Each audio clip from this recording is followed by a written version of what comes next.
राजधानी के मेजिक अस्पताल पहुंचे प्रदेश के स्वास्थ्य मंत्री बन्ना गुप्ता। सब इंस्पेक्टर सुभाष चंद्र लागला का जाना हाल, सब इंस्पेक्टर को किया प्रोत्साहित।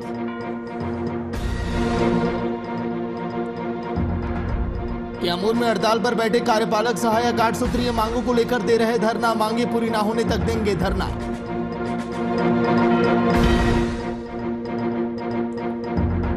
रांची में रिम्स की लापरवाही फिर आई सामने, 7 दिनों से मरीज कर रहा डॉक्टर का इंतजार, इलाज के नाम पर हो रही खानापूर्ति।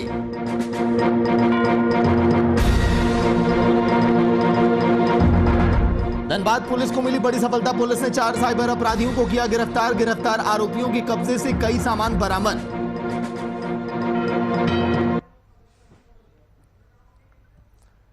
नमस्कार, वीआईपी न्यूज आप देख रहे हैं, मैं आपके साथ सागर मिश्रा। याद होगा नीतीश कुमार की जब सरकार बनी थी तो उन्होंने कहा था कि हमारे प्रदेश में महिलाओं का सम्मान किया जाएगा। लेकिन सोचिए, जब उन्हीं की पार्टी के अंदर की कार्यकर्ता यह आरोप लगाने लगे कि माननीय भूल चुके हैं कि आखिर महिला सम्मान होता क्या है। ऐसा पहली बार नहीं है, प्रदेश में कई बार ऐसा जीता जागता उदाहरण हमने पेश किया है। लेकिन आज के दिन की तस्वीरें वाकई में आपको हैरान कर देंगी, सोचने पर मजबूर कर देंगी कि आखिर महिलाओं को लेकर लाख दावे करने वाली सरकार कैसे करे महिला का सम्मान। रिपोर्ट आप देखिए।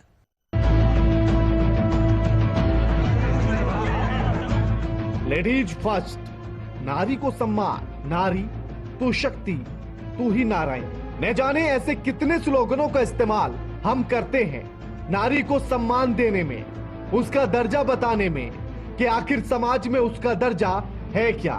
यहां तक कि उसको देवी कहते हैं, यानी कि देवियों से उसकी तुलना कर देते हैं, उपमा दे देते हैं। मगर क्या ये स्लोगन मात्र स्लोगन रह जाते हैं या इन स्लोगनों का दिल से सम्मान भी किया जाता है? ऐसा इसलिए कह रहे हैं क्योंकि तस्वीर ही कुछ ऐसी देखने को मिली है।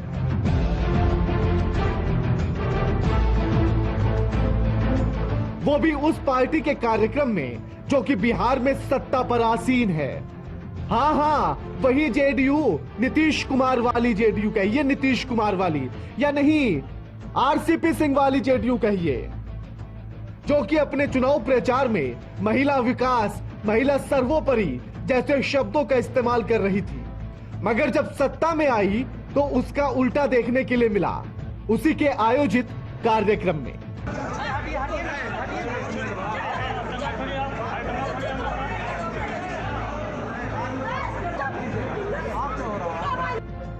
दरअसल इन दिनों जेडीयू राज्य के अलग अलग जिलों में कार्यक्रम चला रही है।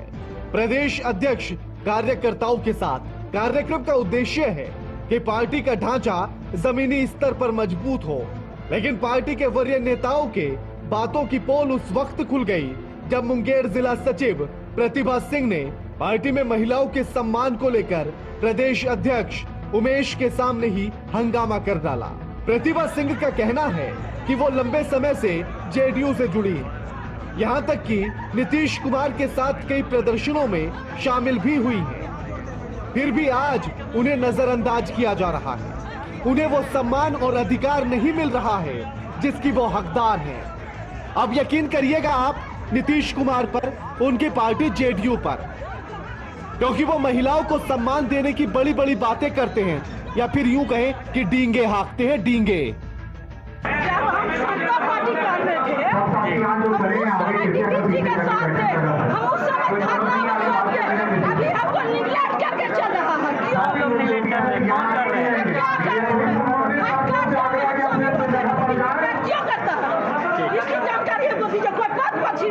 क्या नाम हुआ आपका?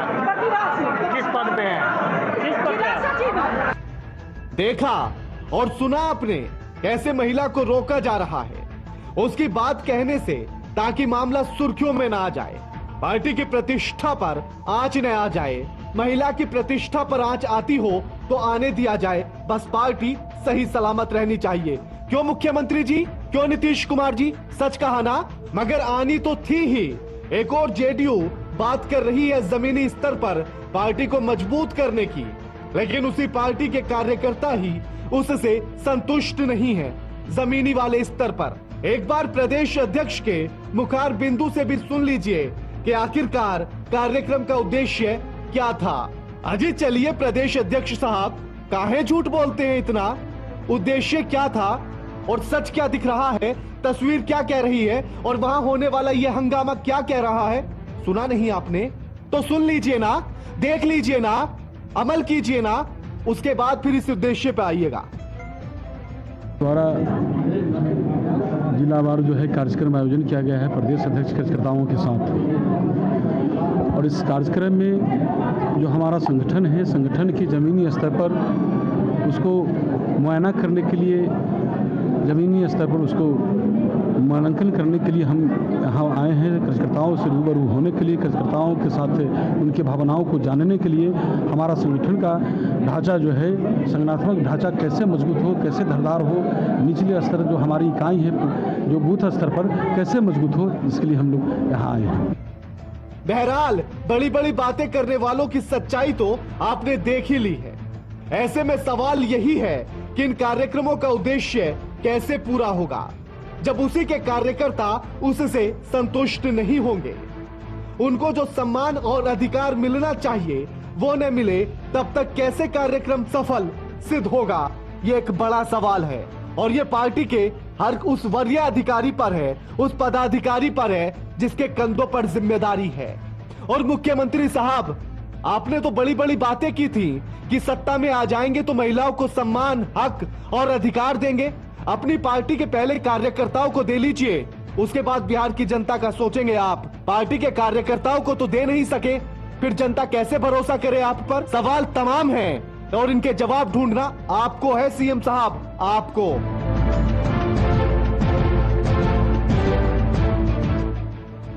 Desk report, VIP news, Noida.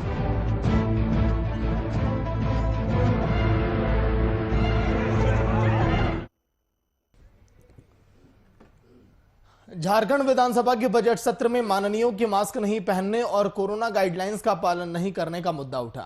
विधायक सीपी सिंह ने इस मुद्दे को उठाते हुए नियम का पालन नहीं करने पर फाइन लगाने की भी मांग की। मास्क को लेकर क्या चर्चा हुई आज के दिन और क्यों इस पर छिड़ी है बहस, देखिए रिपोर्ट में।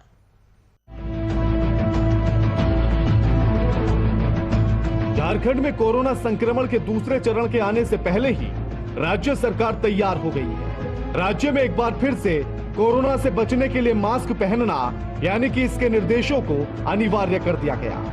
मास्क नहीं पहनने वालों पर फाइन का भी प्रावधान किया गया है। कई लोगों से फाइन भी वसूला गया है। लेकिन राज्य सरकार के द्वारा मास्क को लेकर लाए गए नियमों में भेदभाव किया जा रहा है। ऐसा हम इसलिए बोल रहे हैं क्योंकि तस्वीर ही कुछ ऐसी दिख रही है। एक तरफ आम लोगों से मास्क नहीं लगाने पर भारी भरकम जुर्माने की राशि वसूली जा रही है, वहीं दूसरी तरफ नियम बताने वाले विधानसभा में ही माननीय मास्क का इस्तेमाल नहीं कर रहे हैं। विधानसभा सत्र में शून्यकाल के दौरान व्यवस्था पर खड़े होकर सीपी सिंह ने कहा कि मुख्यमंत्री सहित जितने भी विधायकों ने मास्क नहीं पहना है सब पर जुर्माना लगाया जाए। उन्होंने कहा है कि गुरुवार को राज्य की जनता से 4.5 लाख रुपए मास्क नहीं पहनने पर जुर्माना वसूला गया। विधानसभा में जो कानून बनते हैं विधायक वो खुद पालन नहीं करते हैं, उससे भी दंड की राशि वसूली जानी चाहिए। आज मैंने समाचार पत्रों में पढ़ा है, समाचार पत्रों में मैंने पढ़ा कि रांची के अंदर जो लोग मास्क नहीं पहन रहे हैं उससे 4 लाख रुपए की राशि वसूली गई है। अध्यक्ष महोदय, निश्चित रूप से राज्य सरकार के बजट के लिए बहुत जरूरी है, लेकिन जो सदन कानून बनाता है अध्यक्ष महोदय, उस सदन में बैठे हुए लोग आप सहित लोग मास्क नहीं पहने। अध्यक्ष महोदय, मेरी व्यवस्था यही है कि एक तरफ पुलिस जो है सड़कों पर, एक तरफ पुलिस सड़कों पर लोगों से, गरीब लोगों से पैसे वसूलने का काम कर रही है और दूसरी तरफ माननीय सदस्य जो कानून बनाते हैं, जो कानून को इम्पावर करते हैं महोदय, और वही मास्क नहीं पहने हुए हैं, तो मैं समझता हूँ इससे बड़ा दुर्भाग्य कुछ नहीं हो सकता है। विधानसभा सत्र के दौरान सदन के अंदर या सदन के बाहर विधानसभा अध्यक्ष से लेकर कोई भी माननीय मास्क का प्रयोग नहीं करते हैं। हालांकि जब सीपी सिंह ने इस मामले को सदन के भीतर उठाया, उसके बाद स्पीकर सहित सभी माननीयों ने अपने अपने मास्क को पहन लिया गया। सीपी सिंह की बात पर विधानसभा अध्यक्ष ने भी सहमति देते हुए कहा है कि मास्क लगाना जरूरी है।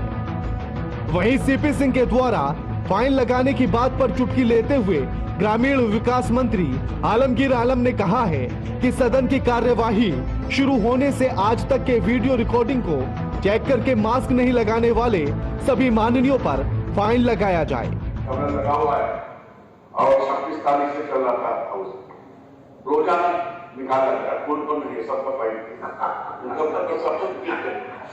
शुरुआत से क्यों रहेगा। मास्क लगाना और सोशल डिस्टेंस का पालन करना कोरोना से बचने के लिए इन चीजों को सबसे बेहतर उपचार माना गया है। खासकर जनप्रतिनिधियों को इन नियमों का पालन करना जरूरी है और करना चाहिए, क्योंकि उन्हीं से संदेश जनता तक जाएगा, ताकि राज्य में आम लोगों में भी एक बेहतर संदेश जाए और वह भी नियमों का पालन करें। सहयोगी विशाल के साथ ब्यूरो चीफ राजीव रंजन की रिपोर्ट। और बिहार में एथेनॉल प्रोडक्शन को बढ़ावा देने के लिए प्रोडक्शन प्रमोशन पॉलिसी 2021 को लेकर पटना में उद्योग विभाग के द्वारा एक कार्यशाला का आयोजन किया गया।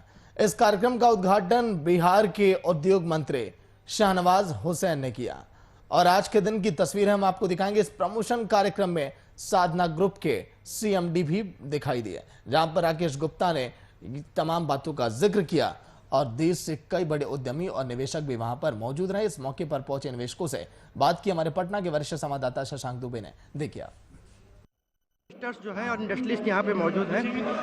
मैं बात करना चाह रहा हूँ, हमारे साथ मौजूद है। बताइए, बिहार सरकार ने एथेनॉल प्रोडक्शन पॉलिसी लागू की है, ये आपको कितना इसमें दिख रहा, पोटेंशियल दिख रहा है, बिहार में कितने अवसर दिख रहे हैं? जो अभी बिहार में जो इथेनॉल के ऊपर जो वर्किंग कर रहे हैं, उसमें यहाँ पर मक्का का प्रोडक्शन काफ़ी ज़्यादा है और मक्का यहाँ से दूसरी स्टेट्स में जाती है। अगर इथेनॉल का यहाँ पर प्लांट्स लग जाते हैं तो मैं समझता हूँ कि स्टेट को भी फ़ायदा होगा और जो इन्वेस्टर्स हैं उनको भी फ़ायदा होगा, उससे किसानों को भी फ़ायदा होगा। और मैं समझता हूँ कि जो यहाँ पर मक्का जो इतनी क्वांटिटी में है तो उसका बेनिफिट इंडस्ट्री को हो सकता है। सर, ऐसा कहा जाता था कि पहले बिहार में जो ढांचागत विकास था वो नहीं था, इसलिए इंडस्ट्रीज बहुत बाहर नहीं आते थे। जो इंफ्रास्ट्रक्चर था, चाहे सड़क हो या बिजली हो, जो रिक्वायरमेंट होती है, लग रहा है कि आपको ऐसा माहौल है बिहार में? देखिए, हम लोग दिल्ली आए हैं, मिलता था बहुत ज़्यादा बैकवर्ड है और हम तो काफ़ी टाइम हैं, बिहार काफ़ी बदला हुआ नजर। हालांकि कि अभी जो नीतीश कुमार जी की सरकार में काफ़ी डेवलपमेंट हुई है और आगे भी प्रोग्रेस करेगा, बिहार जरूर करेगा। सर, आपने काफ़ी दिनों से बिहार को देखा है, जो मीडिया की नज़र से भी देखा है, और क्या सर लग रहा है कि जो बिहार सरकार की पॉलिसी है ये इंडस्ट्री सेक्टर के लिए अब अनुकूल समय है? देखो, इस बारे में कुछ भी कहना बहुत जल्दबाजी होगी, क्योंकि बिहार की अभी तक जो इमेज थी वो एक अपहरण, रंगदारी और इसी तरह की थी।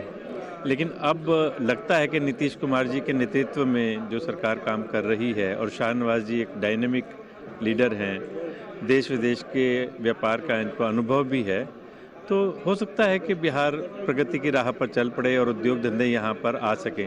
लेकिन फिलहाल जिस तरह की इमेज है उसको तोड़ने में बहुत समय लगेगा और बहुत एफर्ट्स करने की आवश्यकता है। सर, इंडस्ट्री सेटअप के लिए ढांचागत विकास बहुत जरूरी होता है और बिहार ने पिछले 15-16 साल में इंफ्रास्ट्रक्चर क्षेत्र में से सड़क हो या बिजली हो, जो बहुत जरूरत होती है, और एक कानून व्यवस्था, इस पर काम किया है। क्या इस विषय में आप कहना चाहते हैं? ये बात ठीक है कि यहाँ पर इंफ्रास्ट्रक्चर बहुत अच्छा डेवलप हुआ है, 4 लेन रोड्स भी बन गई हैं और पिछले 10, 12, 15 सालों में हम कह सकते हैं कि किसी तरह के अपहरण की, फिरौती की, उस तरह की घटनाएं भी यहाँ पर नहीं हैं, या हैं भी तो बहुत कम होंगी। अगर पूरे देश के नज़रिए से देखें तो ना बराबर है।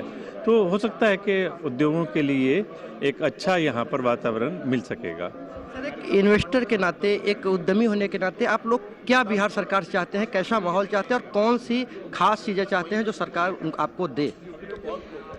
देखो, इथेनॉल के बारे में जो आज पॉलिसी अनाउंस की है उसको देख करके लगता है कि सरकार वास्तव में गंभीर है उद्योग धंधों को यहाँ पर सेटअप करने के लिए। जिस तरह के इंसेंटिव्स की घोषणा की गई है उसमें कुछ एम्बिग्विटी है, कुछ क्लैरिटी अभी नहीं है और हम बातचीत करेंगे ब्यूरोक्रेट से भी और मंत्री जी से भी और मुख्यमंत्री जी से भी, और जो क्लैरिटी नहीं है उसके बारे में स्पष्टीकरण चाहेंगे। अगर वो ठीक हुआ तो निश्चित रूप से उद्योग धंधे यहाँ पर आ सकेंगे। सर, एक आखिरी सवाल है। आम तौर पे देखा जाता है कि ज़मीन का जो अधिग्रहण है या ज़मीन जो चाहिए होती है वो कहीं ना कहीं दूसरे राज्यों में देखा गया अड़ंगा लग जाता है, तो क्या ज़मीन की उपलब्धता पर आप लोग कोई बात करेंगे? निश्चित रूप से ज़मीन की उपलब्धता एक बहुत बड़ा विषय है। बियाडा के जो रेट हमने देखे हैं वो बहुत हाई हैं। उन रेट पर ज़मीन लेकर इथेनॉल जैसा प्रोजेक्ट लगाना बहुत मुश्किल होगा, लेकिन अगर वही लैंड प्राइवेट किसानों से लेकर के करेंगे तो उसमें अनेक तरह की अड़चनें आती हैं, अधिग्रहण की समस्या आती है। हालांकि उसमें इंसेंटिव देने का इन्होंने प्रयास किया है, लेकिन ज़मीन की उपलब्धता और सही रेट पर मिल पाना ये एक बहुत बड़ा सेक्टर होगा जिस पर सरकार को ध्यान देने की आवश्यकता है। Thank you sir.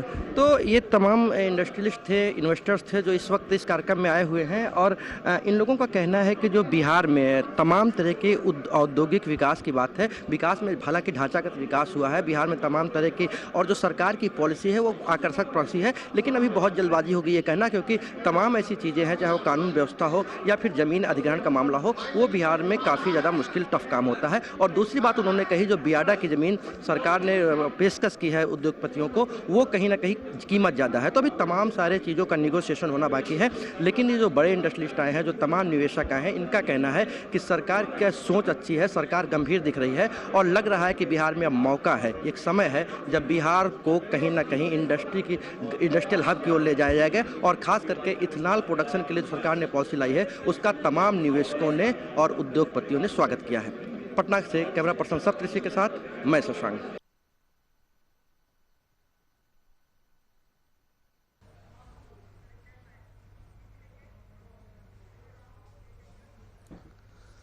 और विधानसभा में विधायकों के द्वारा उठाए गए सवालों और क्षेत्र की समस्याओं को भी दरकिनार कर दिया जाता है और गोमिया से आसो विधायक लंबोदर महतो के द्वारा विधानसभा में सवाल पूछे जाने के 15 महीनों तक भी सरकार की तरफ से कोई समाधान नहीं निकाले जाने पर भूख हड़ताल पर बैठ गए।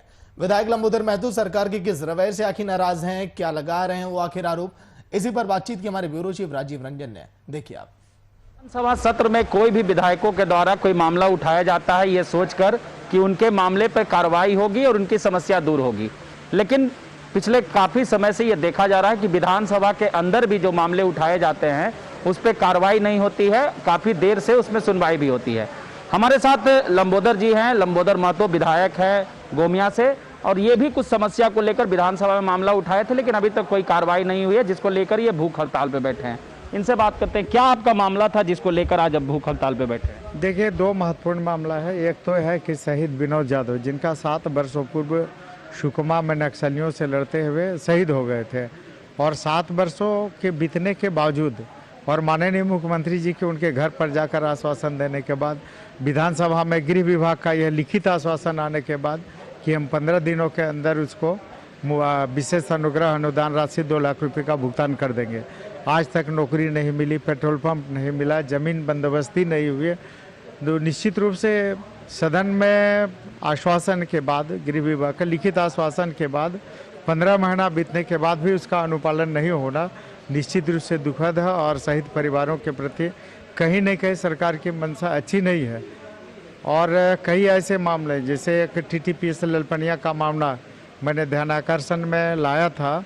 22 श्रमिक वहाँ पर मृत हो गए थे और इन 22 मृत श्रमिकों का आज तक ये ग्रेच्युटी का भुगतान नहीं किया गया था, जबकि सरकार सदन में आश्वासन दी थी कि हम निश्चित रूप से जल्द जो मरे हुए 22 श्रमिक हैं इनका अनुग्रह अनुदान और इसका ग्रेच्युटी का भुगतान कर देंगे, लेकिन आज तक भुगतान नहीं हुआ। अच्छा, सदन के अंदर कोई भी काल हो, जब चाहे शून्यकाल हो, प्रश्नकाल हो या मुख्यमंत्री प्रश्नकाल हो, ध्यानाकर्षण हो, कोई भी मुद्दे उठाए जाते हैं, तो आपको क्या लगता है कि इसी तरह से टालमटोल होते हैं और अधिकारी जो है इसी तरह से उसको घुमाते रहते हैं? नहीं, निश्चित रूप से आज का जो भूख हड़ताल इसी चलता है कि पदाधिकारी जो मनमानी कर रहे हैं, निश्चित रूप से विधानसभा के मामलों को गंभीरता से नहीं ले रहे हैं, सवालों को गंभीरता से नहीं ले रहे हैं, और विधानसभा में उनका जो जवाब आ रहा है उसका अनुपालन नहीं कर रहे हैं, उनका जो आश्वासन है उसका अनुपालन नहीं हो रहा है, और आज हमें भूख हड़ताल पर बैठना पड़ा। अच्छा सर, एक और इससे जुड़ा हुआ सवाल है, आपने इसको लेकर फिर से विधानसभा के अंदर अपने बात रखी, दोबारा से कुछ आश्वासन दिया गया, बात रखा? निश्चित रूप से विधानसभा में दोबारा भी इस बात को रखी है, ध्यानाकर्षण समिति में भी ये मामला गया है, लेकिन इसके बाद भी कोई कार्रवाई नहीं हुई। तो आप देख सकते हैं कि ये जो आरोप है कि विधानसभा के अंदर मामले उठाए गए उसके बाद भी इस पर कार्रवाई नहीं हुई, जबकि ये कहा जाता है कि जनप्रतिनिधि जो होते हैं, जो जनता के वोट से चुनकर आते हैं, वो विधानसभा के अंदर उनकी समस्याओं को उठाते हैं ताकि यहाँ से अधिकारियों के कानों पे जू रेंगेगा और कार्रवाई होगी। लेकिन उसके बावजूद भी अगर कार्रवाई नहीं हो रही है तो ये चिंताजनक बात है और इस पर विधानसभा अध्यक्ष के साथ साथ सरकार को ध्यान देने की जरूरत है। सहयोगी विशाल के साथ राजीव रंजन, VIP न्यूज। और विधानसभा के सत्र के बाद झारखंड के स्वास्थ्य मंत्री सीधे राजधानी की इमेजिंग अस्पताल पहुंचे और सब इंस्पेक्टर सुभाष चंद्र लकला से मिलकर उनका हालचाल जाना, साथ ही घटना की जानकारी प्राप्त की और बहादुरी के लिए उन्हें प्रोत्साहित भी किया गया। तो उनके जांग में गोली लगी है, जांग फ्रैक्चर हो गया है और वो गोली जाके पंजे से ऊपर में गोली फंसी हुई है। कल ऑपरेट करके गोली निकाल दी जाएगी और जब वो स्टेबल हो जाएंगे 7-8-10 दिन बाद, तो उनका जो जांग में जो जांग टूटी है उसका ऑपरेशन होगा। मैंने उनसे मिलने का काम किया, उनको कुशल क्षेम पूछा है, उनका साहस उत्साहवर्धन किया है, उन्होंने एक साहसिक काम किया है।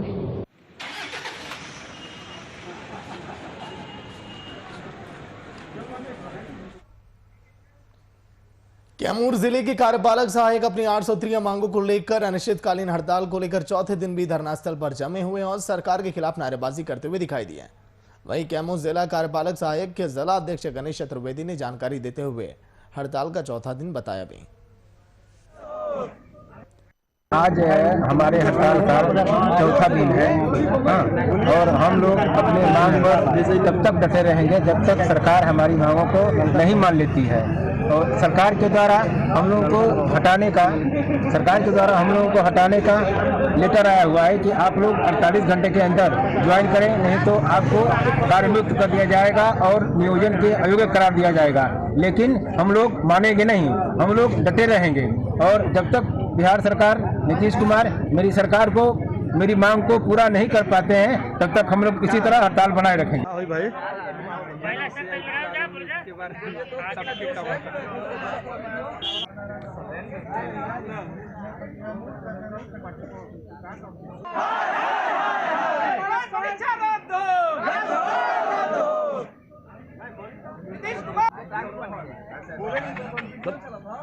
एक मांग वेतनमान, एक मांग वेतनमान। भाई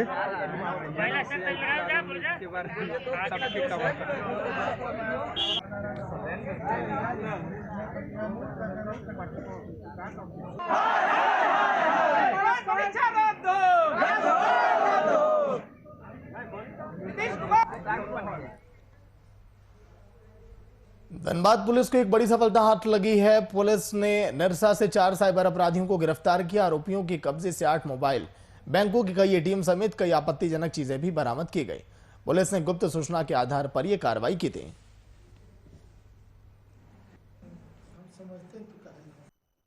वाहन जांच के क्रम में हाल थाना पुलिस द्वारा 4 अपराधियों को पकड़ा गया है और इनके निशानदेही पर 2 लूटी हुई मोटरसाइकिल जो एक कुचका गांव थाना क्षेत्र से लूटी गई थी और एक टाउन थाना क्षेत्र से लूटी गई है, वो मोटरसाइकिल बरामद हुआ है। और कुचका गांव थाना क्षेत्र में मोटरसाइकिल के साथ मोबाइल भी लूटा गया था, वो मोबाइल भी बरामद हुआ है। 4 व्यक्ति पकड़े गए हैं और 3 व्यक्ति फरार हैं जिन पर भी हम लोग छापेमारी कर रहे हैं।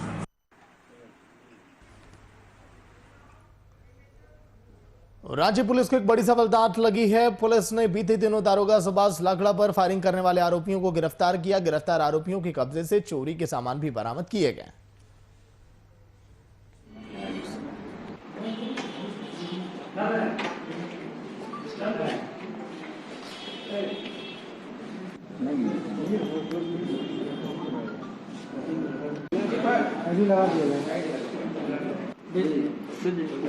ध्यान रखना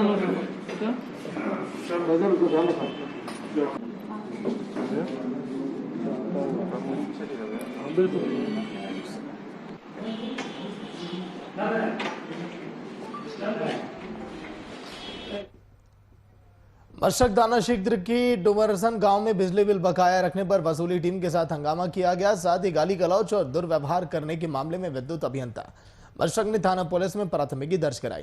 वहीं मौके पर विद्युत अभियंता विक्रम कुमार ने बताया कि बिजली बिल बकाया राशि वसूलने के लिए टीम डुमरन वहां पर गई थी। 1.5 करोड़ लगभग वसूली करनी है हमको, तो अभी प्रत्येक दिन कम से कम 30 से 40 लाख काटा जा रहा है। परसों 17 तारीख को सनौली गांव में गए थे हम लोग, जिसमें लगभग 35 व्यक्तियों पर लाइन काटे। सबका बकाया 20,000 से ऊपर था।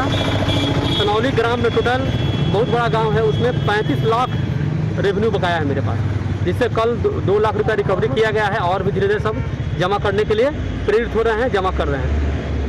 इसी दौरान कल हम लोग डुमरसन में लाइन काट रहे थे, तो हमारे कुछ कर्मी